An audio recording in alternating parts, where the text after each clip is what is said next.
আমার ভাইয়ের শেষ ইচ্ছা কি ছিল? যে ন্যূনতম আমাকে যদি কেউ গুলি করে মেরে ফেলে অ্যাটলিস্ট খুনিটাকে ধরে বিচার করেন। মানে এখানে পুলিশ দিয়ে পাহারা বসায় রাখছে।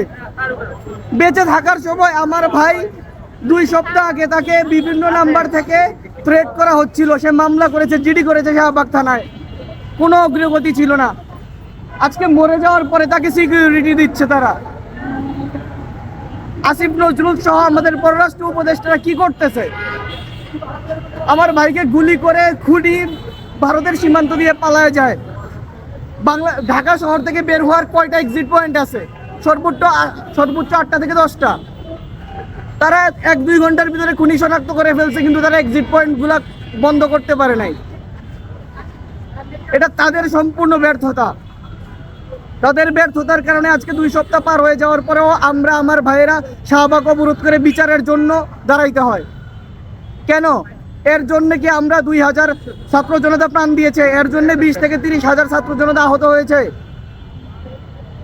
এই আসিফ নজরুলরা তাদের নিজেদের স্বজনপ্রীতি করতে ব্যস্ত উপদেষ্টা পরিষদে বসে। আপনারা জানেন বিগত 2-3 সপ্তাহ আগে আওয়ামী লীগের এক লেসম্যান স্যার আনিস আলমগীর সে গ্রেফতার হয়েছে।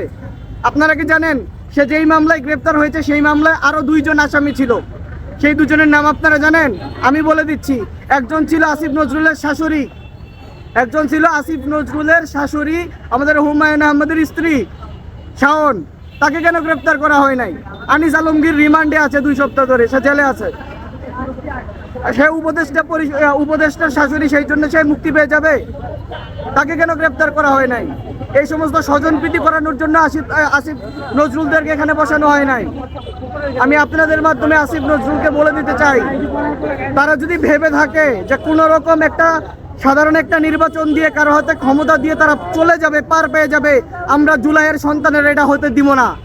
আমাদের কাছে সম্পূর্ণ হিসাব দিয়ে যেতে হবে। তারা 1.5 বছরে কি করেছে, 1.5 বছরে তারা এই আওয়ামী লীগ লেসপেন্সারদেরকে কেন তারা আটকাতে পারে নাই? কেন আমার ভাই আজকে কবরে শুয়ে থাকবে? কেন এই 2 সপ্তাহ পার হয়ে যাওয়ার পরেও তারা খুনিদেরকে ধরতে পারে নাই? প্রতিটা জবাব আমরা পাই টু পাই এই শাহবাগে বসে নিব, না হলে শাহবাগে ঝুলাবো এক একটাকে, আমরা বলে দিচ্ছি। আজকে 2 সপ্তাহ পার হয়ে যাচ্ছে, তাদের কাছে মনে হচ্ছে যে বাংলাদেশে কিছুই ঘটে নাই। তাদের বিহেভিয়ার দেখে মনে হচ্ছে যে অন্য 2-4টা সাধারণ ঘটনার মতো আমার ভাইয়ের হত্যাটাও একটা সাধারণ ঘটনা। আসলে এই উপদেষ্টা পরিষদ, বিশেষ করে আমাদের কি বলবো, শ্রদ্ধেয় শিক্ষক ছিল তিনি, তাকে সম্মান দিয়ে কথা বলতে এখন ঘৃণা আসে তার প্রতি। আসিফ নজরুল আমাদের শহীদদের রক্তের উপর দাঁড়ায় তারা বিপ্লবীদেরকে রক্ষা করতে পারে নাই। এখন